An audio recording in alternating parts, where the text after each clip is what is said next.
yo creo que como una parte importante de las personas que nos van a sintonizar no conocen tu trayectoria, podríamos empezar por ahí, tu formación académica y cómo llegas a estos temas históricos que provocan esta entrevista. En el 2019 me gradué de la Universidad de Columbia en Nueva York de Economía, Ciencia Política y Desarrollo Sostenible. Este año me gradué de CUNY, la City University of New York.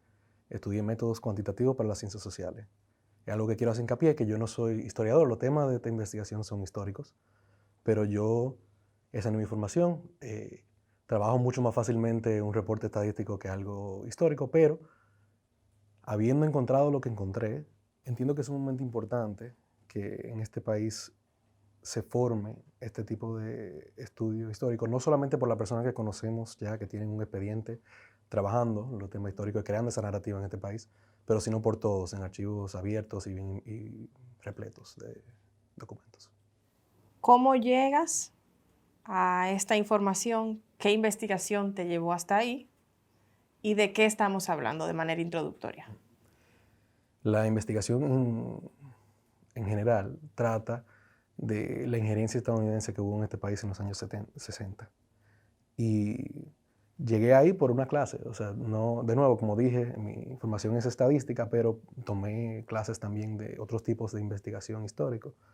Y para esa clase, mi asignatura era preparar algún estudio usando un archivo. Y siendo tiempo COVID, no podía visitar nada en Nueva York y me puse a investigar qué había en Internet. Y de ahí trabajé con tres fuentes. Primero, un archivo que preparó la Universidad de Brown, que tiene varios documentos del Departamento de Estado desclasificados sobre República Dominicana. La biblioteca presidencial del presidente Kennedy y también una ONG basada en Washington, que también tiene sus documentos en Internet, que se llama los Archivos de Seguridad Nacional. A base de esas tres fuentes pude investigar varios detalles que han sido, creo que, ignorados en cómo vemos la historia de esa época. Entiendo, es una historia sumamente importante para el país como existe. Y de ahí llego a esa investigación y realmente me sorprendió que yo, haciendo una tarea para una clase de maestría, pude encontrar cosas, dígase, de este importe, de este nivel. Si tuvieses que resumir los hallazgos de esta investigación, ¿cómo los resumirías? Son varios, sin duda. Pero para resumirlo, diría que los documentos que he trabajado revelan que los estadounidenses tuvieron un rol mucho más expansivo de lo que ya se ha hablado hasta en un documento bien preciso. Por ejemplo, se sabe muy bien que Bernardo Vega ya investigó varios documentos del Departamento de Estado cuando tuvo acceso a ellos y entrevistó a muchas personas involucradas en el evento del momento. Y hasta en ese entonces todavía se pueden ver varias instancias sumamente específicas de colaboraciones con figuras dominicanas o, dígase, vigilancia a figuras dominicanas de la época, particularmente del PRD, por parte de los estadounidenses que no se conocían hasta este momento. Yo he trabajado una parte muy pequeña de tres bases de datos, de las cuales yo, como una persona, no tengo el tiempo, ni pudiera tener el tiempo en el transcurso de años, de ver todo lo que tienen y conectar, y no tengo el contexto. Por ejemplo, uno abre cualquier documento del Departamento de Estado y tiene muchas cosas escritas en lápiz, tienen varios códigos, que yo pude llegar a entender algunos, pero todavía no tengo un contexto total. Sé que hay cosas que me faltan, no tengo el todo, y entiendo que una persona no puede tenerlo. Hay una cita interesante, hay un sociólogo, se llama Stuart Hall, jamaiquino en inglés, que habla de la necesidad de un archivo para crear versiones diferentes de la historia, que la historia no puede solamente ser algo creado por un grupo de personas que han tenido acceso a estos documentos, sino que toda una sociedad, un país debe tener acceso a esos documentos para generar, ver, no una persona que puede ver lo que yo he visto. Yo voy a hablar de lo poco que he encontrado yo para un proyecto y en mi propio tiempo yo buscando lo que he encontrado, pero entiendo que falta mucho más. Entre lo que pude entender de tus hallazgos, creo que una próxima pregunta para indagar un poquito en ellos es, cuéntanos un poco el rol de Antonio Guzmán ante el gobierno estadounidense, por qué aparece tantas veces su nombre en los documentos recientemente desclasificados como parte de tu investigación. se sabía ya un poco. Por ejemplo, hubo algo que Bernardo Vega llama la Fórmula Guzmán, que es un intento que hubo en el año 1965 de instalarlo como presidente interino antes de la elección del 66, algo que en fin lo acabó realizando Héctor García Godoy. Pero, por ejemplo, ha salido cosas ya más específicas. Por ejemplo, en la biblioteca presidencial del presidente Kennedy, pude encontrar varios documentos que siguen inmediatamente el golpe a Bush en el año 63. Y habla, la primera instancia declasificada de este interés estadounidense en Antonio Guzmán, habla de él en una lista, él queda primero en una lista entre los miembros del gabinete de Bush que a los gringos le gustaría instalar de presidente luego del golpe.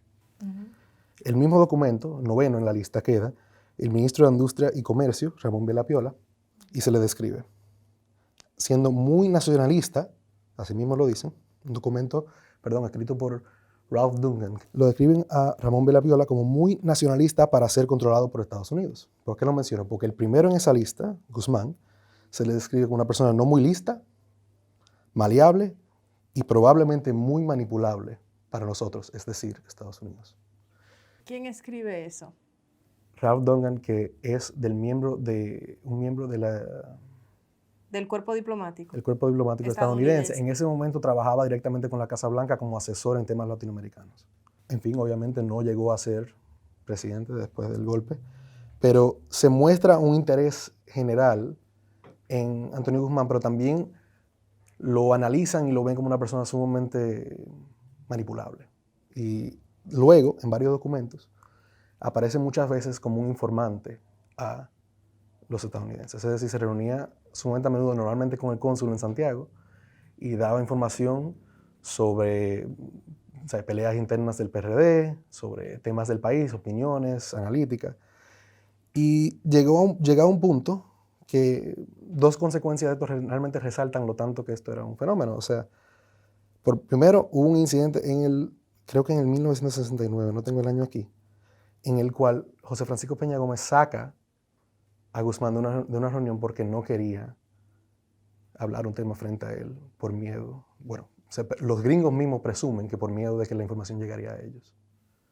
Y ese documento también es del asesor de la Casa Blanca. Ese documento viene de un telegrama confidencial del Departamento de Estado. Y llega a un punto en el cual en otros documentos, en varias ocasiones he leído yo documentos, que de nuevo, he leído cientos de una base de datos que tienen miles, en el cual en varios momentos veo que empleados de la embajada o del consulado estadounidense en este país tienen que casi justificar por qué no se le contactó a Guzmán sobre un tema.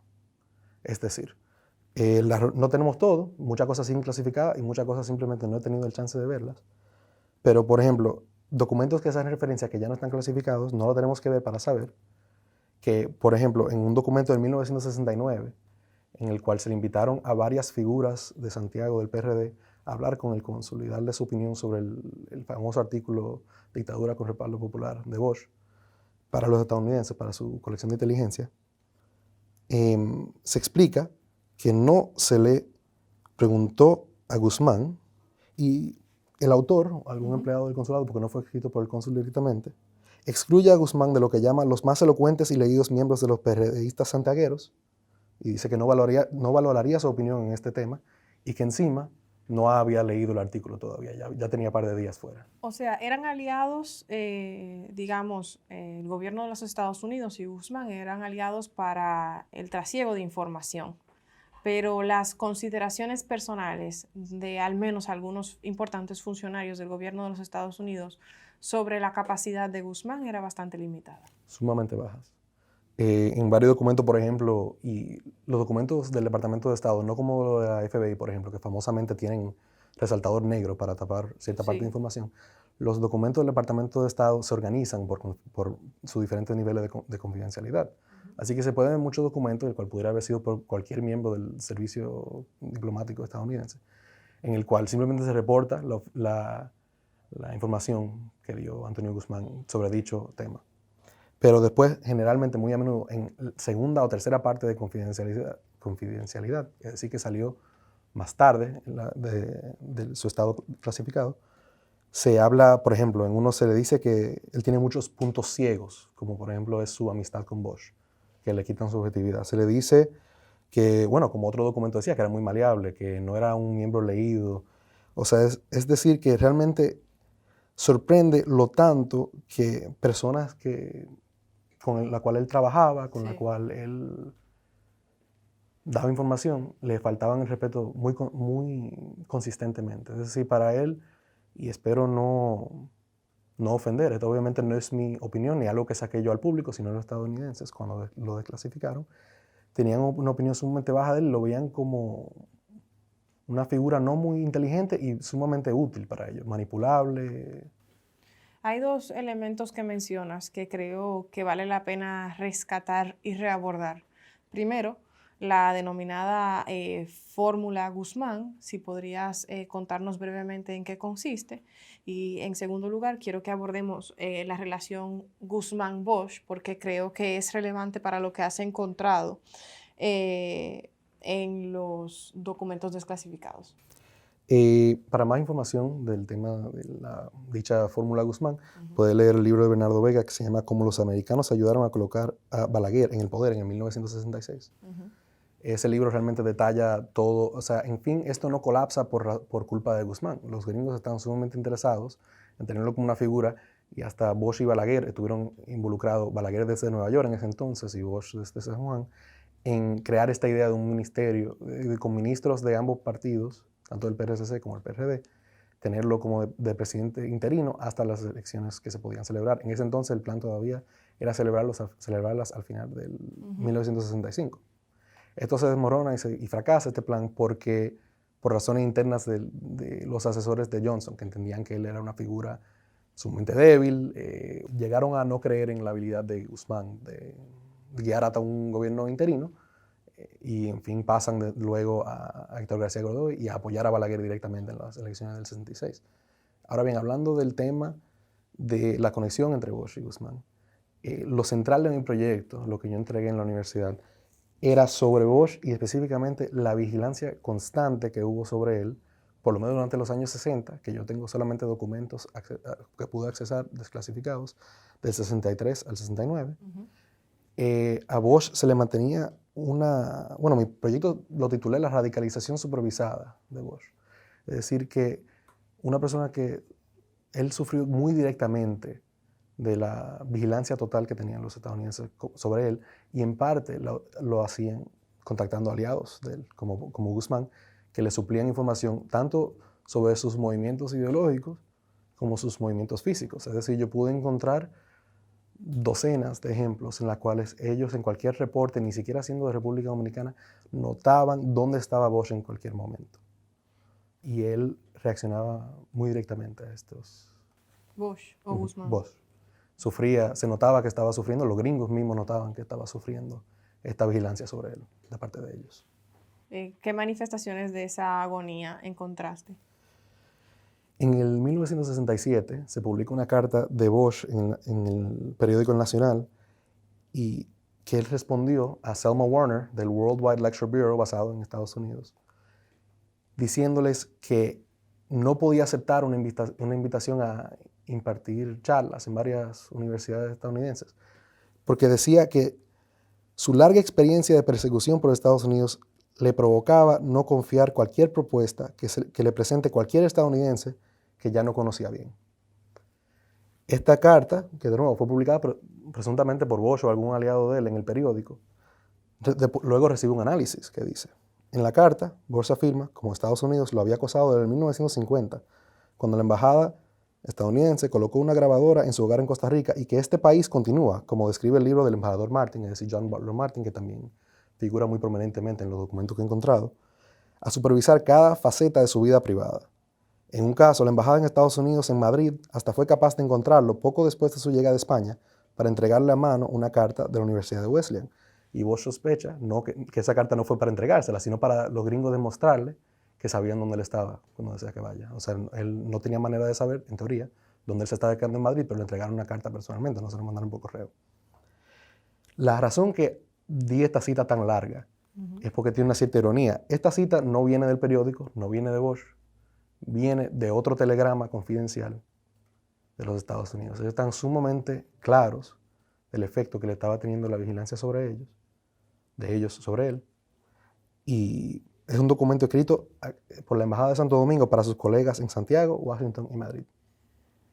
Hablemos ahora de el papel que jugó la milicia y los entrenamientos militares de la guardia de Juan Bosch en Estados Unidos. Como ya han reportado varios historiadores, la milicia dominicana tuvo un rol instrumental en tener a Bosch dentro de su hogar lo máximo posible durante las elecciones del 66 contra Balaguer, en la cual los estadounidenses estaban interviniendo para apoyar a Balaguer. Y le consiguieron pintar esta imagen de, le decían cómo era, Juan de la Cueva, es decir, que vivía en su casa, ¿no? Y en un país machista crearon esta imagen de un hombre aterrado de salir de su hogar después de su golpe, después de lo que había sufrido de la milicia. ¿Quién lo denominaba Juan de la Cueva? Bueno, en ese momento los medios, pero sí, la imagen se crea con una campaña de intimidación que facilitaron los estadounidenses con apoyo de la Fuerza Armada Dominicana. ¿Qué pasa? Luego de las elecciones, unos 6 meses después, otro telegrama sale de la embajada confidencial, sale de la embajada de Santo Domingo directamente al secretario de Estado de Estados Unidos, su canciller, Dean Rusk, que sirvió ese título tanto con Kennedy como Johnson. Y afirma, como según el documento, supuestamente pidió el ministro de la Fuerza Armada, Enrique Pérez y Pérez, que 6 soldados dominicanos que hasta ese entonces estaban asignados de guardias en el hogar de Juan Bosch durante las elecciones, fueron asignados a recibir entrenamiento vocacional de las Fuerzas Armadas estadounidenses en fortalezas en California y Texas. Este documento todavía, hoy día, solamente se puede ver el primer nivel de confidencialidad. Como dije, los documentos del Departamento de Estado se quedan cortados ahí. Y parece ser normal el mensaje. O sea, no tiene algo necesariamente problemático, pero es sumamente raro que en contextos estadounidenses que el secretario de Estado, un civil, reciba un mensaje informándole de un movimiento tan pequeño de tropas. O sea, estamos hablando de algo que se ha hecho hoy día todavía, que dominicanos se entrenan con la milicia gringa. Y aquí estamos hablando de que probablemente pueda haber, dígase, un premio por su colaboración durante la elección o hasta una manera de coleccionar más información, no se sabe, pero este mensaje sube en la alerta que se debería investigar más. ¿Qué encontraste sobre la injerencia estadounidense en el golpe de Estado a Bush? Ahí hubieron varios detalles, mayormente que los conseguí también de la Biblioteca Presidencial de Kennedy. Por ejemplo, hay una carta que ya es bien conocida, que el mismo embajador Waldo Martin, que era embajador en el momento de los Estados Unidos aquí, cuando se da el golpe y durante la presidencia total de Bush. Una carta popular que se conoce, se llama 6 meses en un dilema, en la cual él detalla cómo él supuestamente ha decaído su opinión de Bush, que ya no puede seguir apoyando su presidencia, y postula la posibilidad de como los estadounidenses antes habían detenido golpes a Bush, que quizás si fuera a darse otro, no deberían de pararlo. Esta carta se escribe el 16 de septiembre de 1963. El golpe de Bush llega el 25. Pero adjunto a esa primera carta, llegó otra a la Casa Blanca con un mayor nivel de clasificación. No se sabe exactamente quién pudo leerla, pero se sabe que no salió al público, gracias a un estudio de un historiador estadounidense que se llama Abraham Lowenthal. Él detalla que solamente en la Casa Blanca, miembros del Cuerpo de Seguridad Nacional y el presidente y el vicepresidente solamente podían ver este mensaje. ¿Y todavía no sabemos ese mensaje, o sí? Sí, tengo la carta en su totalidad. Y está disponible no la saqué yo al público, está disponible en el website de la Biblioteca Presidencial del señor Kennedy.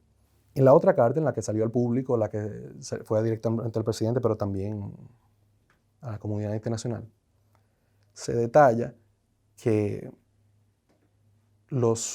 el gol primordial de Estados Unidos en este país, según alega la primera carta, la pública, es mantener la democracia. En la carta privada, que llega después, el mismo día, escritas juntas y tienen dentro del marco de clasificación del índice del Departamento de Estado, una es A121 y la otra A122, es decir, que fueron enviadas una inmediatamente después de la otra. Dice que los Estados Unidos en República Dominicana tienen 4 goles y los tiene en orden de prioridad. El primero es prevenir lo que ellos llaman una segunda Cuba. El segundo es mantener a la República Dominicana dentro de la Alianza del Progreso, un órgano que ya se conoce, que se usó en la Guerra Fría para influir y prevenir comunismo en las Américas. Tercero, mantener el gobierno democrático y las libertades civiles, es decir, los derechos humanos. Y cuarto, de último, mantener el orden constitucional en la República Dominicana. Esa es la carta pública. No, esta es la carta privada. La carta privada. La carta privada aclara que algo que puede parecer obvio, claro, para la gente que vivieron la época y que estudia en esa época, pero dice extremadamente explícitamente que su prioridad en este país no tenía nada que ver con mantener la libertad de las personas ni con mantener la democracia. Eso venía todo muy segundo, tercero y cuarto a mantener que este país sea capitalista, no apegándose a ser, como decían ellos, una segunda Cuba. Una segunda Cuba. ¿Cuáles fueron las acciones de los Estados Unidos y de su misión diplomática en el país posterior al golpe de Estado de Bush? Y en ese sentido, ¿qué se observa en los documentos desclasificados acerca de cómo reaccionan ante la solicitud de ayuda de parte del gobierno de Bush? Bueno, la solicitud de ayuda del gobierno de Bush específicamente sale la noche antes del golpe, que el golpe pasó en la madrugada del 25, y el 24 tenemos récord dentro de los documentos, que tanto del Departamento de Estado como de la Biblioteca Presidencial de Kennedy, que Bush le pidió al embajador Barlow Martin que envíen un portaaviones a Santo Domingo, como en ese entonces se había hecho para prevenir golpes anteriores a Bush. Es decir, cuando sabía que venía un golpe, se parqueaba frente al malecón un portaaviones estadounidenses, cuyo gol era mostrar apoyo gringo en Bush, es decir, implicar que los golpistas no tendrían el apoyo del gobierno estadounidense, que obviamente era sumamente importante tenerlo. Pero lo que también revela un documento también del señor Dungan, Ralph Dungan, el que crea el miembro de la fuerza diplomática estadounidense que trabajaba en ese entonces como asesor a Kennedy y Johnson, él escribió un documento para una reunión en la Casa Blanca sobre la situación dominicana que se llama Una cronología de eventos en el golpe de Estado en la República Dominicana. Y le escribe ese documento en la mañana del golpe, después de que el golpe ya ocurrió. Y esta circular revela que el 23 de septiembre, oficiales de la embajada en Santo Domingo ya sabían no solo quiénes estaban involucrados en planear el golpe, sino también que sus planes incluían sacar a Bosch y al presidente del PRD en ese entonces, Ángel Miolán, del país, encarcelar a, entre comillas, porque eso es exactamente lo que dice el documento, todos los conocidos comunistas, y formar un triunvirato de civiles al cual los militares golpistas pasarían su mandato. Es decir, 2 días antes del golpe, ya saben los estadounidenses hasta del triunvirato y el plan de crearlo para transicionar de nuevo a una democracia en República Dominicana.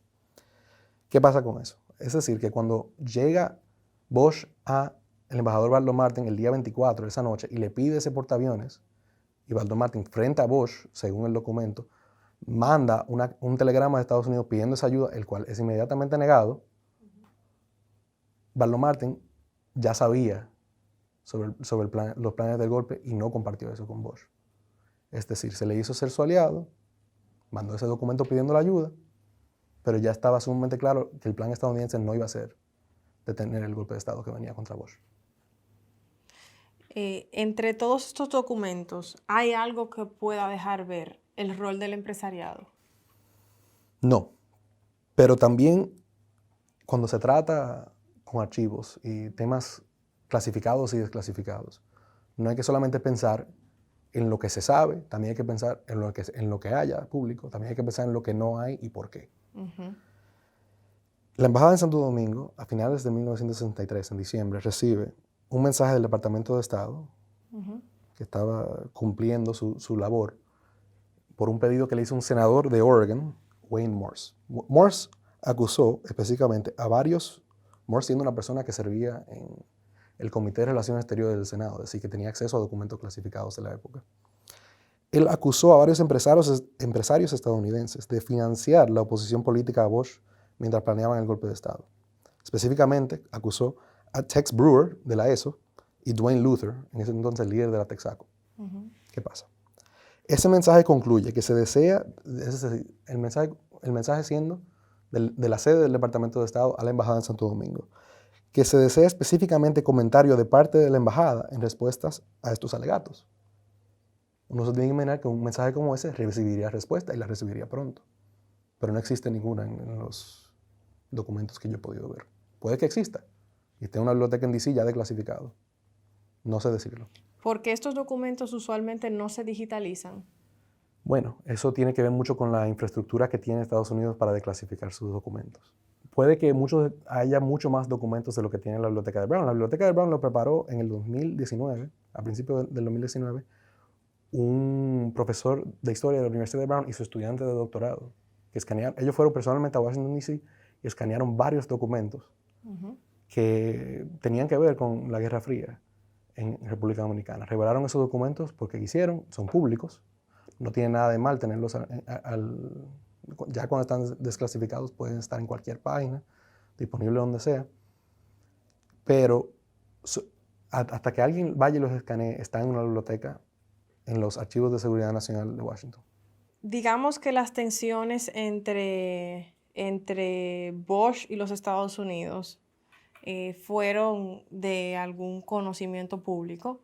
Digamos también que las colaboraciones de Guzmán con el gobierno de Estados Unidos ha sido un aspecto que algunos historiadores, por ejemplo Bernardo Vega, ha dejado entrever, pero de los documentos que me has comentado, creo especialmente relevante el posible golpe a Balaguer y qué informaciones tenían sobre ello desde el sistema estadounidense de relaciones exteriores.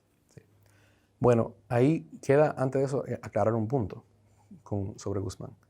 Tuve una conversación para prepararme para esto con la historiadora Natalia González Tejeda, que le doy muchísimas gracias y me ayudó a aclarar mucho mis puntos sobre esta investigación.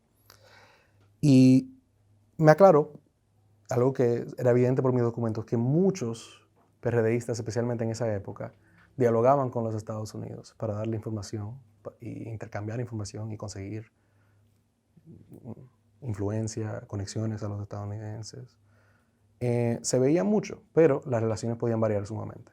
Como Guzmán se ve siendo una persona que sumamente regularmente aparece en documentos proveyendo información, la figura de José Francisco Peña Gómez es mucho más complicada. Él, a mi entender, por ejemplo, como mencioné, cuando saca a Guzmán de la reunión, ese mismo documento incluye un mensaje a los estadounidenses que lo que Peña Gómez no quería era que los gringos tengan la historia completa sobre los acontecimientos de la reunión en la cual sacó a Guzmán. Lo cual implica que Peña Gómez pensaba un ching más críticamente sobre lo que compartía y no compartía con los Estados Unidos. El tema del golpe a Balaguer es uno de estos. El primer mensaje es un telegrama que fue enviado el 2 de marzo de 1969 directamente a William Pierce Rogers, que fue el primer secretario de Estado bajo Nixon, antes de Kissinger, confirmando que Sacha Bollman, un asesor del PRD que a menudo proveía información al Departamento de Estado también, y José Francisco Peña Gómez confirmaron que planes del Movimiento Popular Dominicano para el 2 de marzo han sido aplazados. No se sabe de qué son planes hasta que uno lee el título de ese telegrama. Se reportan aplazados planes de golpe de Estado. Yo encontré eso entrando a esa base de datos de Brown, que no lo había visto el año pasado, para confirmar para detalles para este programa. Encuentro esto y inmediatamente no lo iba a dejar así. Voy a investigar y encuentro tu documento. El segundo, que fue escrito el 10 de marzo del mismo año por el diplomático John Hugh Crimmins, recopila 13 discusiones con figuras que delataron a empleados de la embajada estadounidense en Santo Domingo de un atentado contra la vida del presidente Balaguer organizado por el Movimiento Popular Dominicano. ¿Qué revelan estos documentos? Que varias figuras que el Movimiento Popular Dominicano les contó sobre sus planes de asesinar a Balaguer durante un discurso que iba a dar, delataron ese plan ante los gringos. No se sabe cuál de ellos fue. ¿Qué año es este? En el 1969. Entre esas figuras estuvo José Francisco Peña Gómez, que se detalla en los documentos que fue personalmente a contactar miembros del MPD para convencerles que deje ese plan. Incluso diciéndoles que dejaran el plan, que abortaran el plan del golpe de Estado. Correcto. Que efectivamente no se sabe si les hubiera ido bien en ese plan a los del MPD, pero efectivamente abortando un plan de atentado contra la vida del presidente Balaguer en ese entonces. Y incluso, todo por lo que puedo entender del documento, él usó la información de que ya se lo había dicho a los estadounidenses para convencerlos de no hacerlo. O por lo menos de no hacerlo en ese momento. porque el documento aclara, por ejemplo, los estadounidenses le preguntaron, los de la embajada, le preguntan a Bolman, que le provee esta información en su entrevista, que si los planes estaban cancelados. Él dijo no, pero aclaró que gracias a él y Peña Gómez habían sido aplazados. Es decir, dándole tiempo a los estadounidenses de planear algo en contra, al gobierno de Balaguer de enterarse y cambiar su seguridad. Un golpe de Estado no necesariamente implica el asesinato del presidente. Hay golpes de Estado que se realizan separando al presidente del poder, haciéndolo salir del país.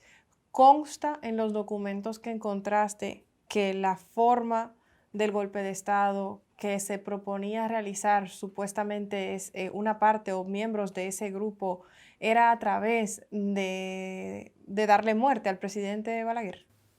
Por lo que puedo entender de los documentos que tengo y la entrevista que se realizaron, en la cual contribuyen varias figuras, incluyendo a Luis Amama Tió, a Emanuel Espinal, Máximo Lobatón y Pablo Rafael Casimiro Castro, lo que entendían esas figuras del PRD y de grupos de sindicalistas que se le habían contado sobre el plan, es que sí, que el plan consistía en asesinar al presidente.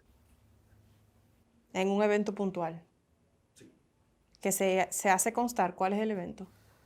Es un discurso que iba a dar, y ahora se lo aclaro, sí, el 2 de marzo de 1969.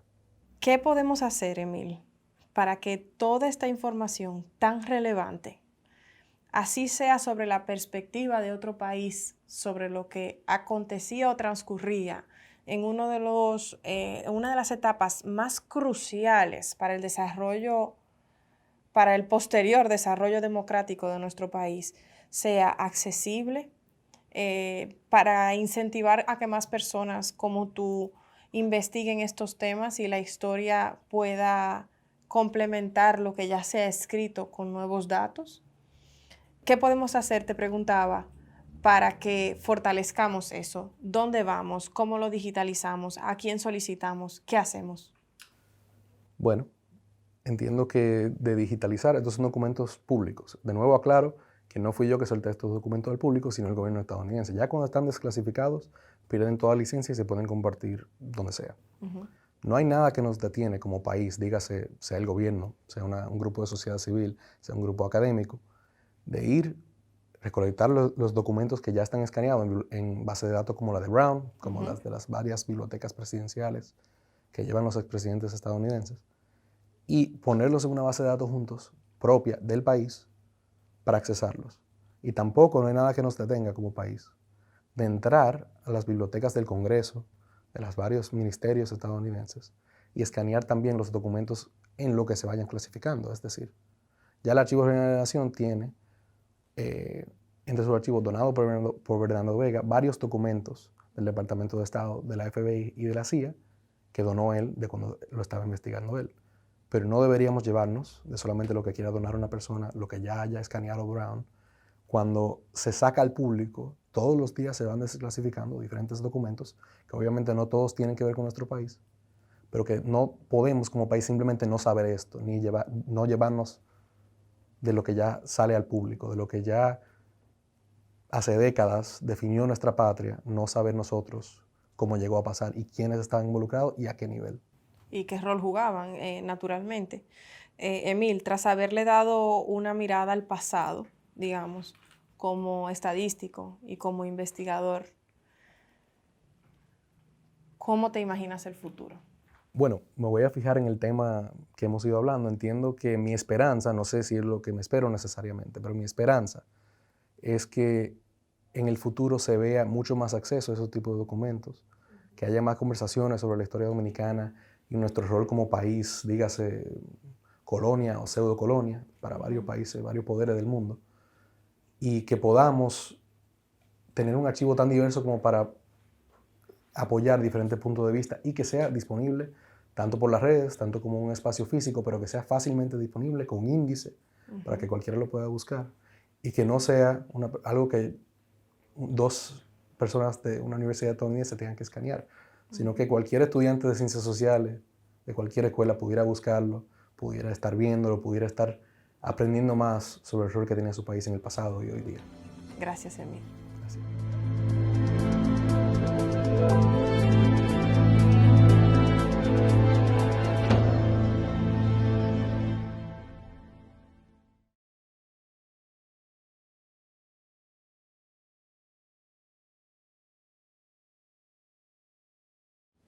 Si quieres mejorar tu educación financiera, las cápsulas educativas que ha preparado nuestro equipo y el Banreservas son para ti. Espéralas pronto en este canal.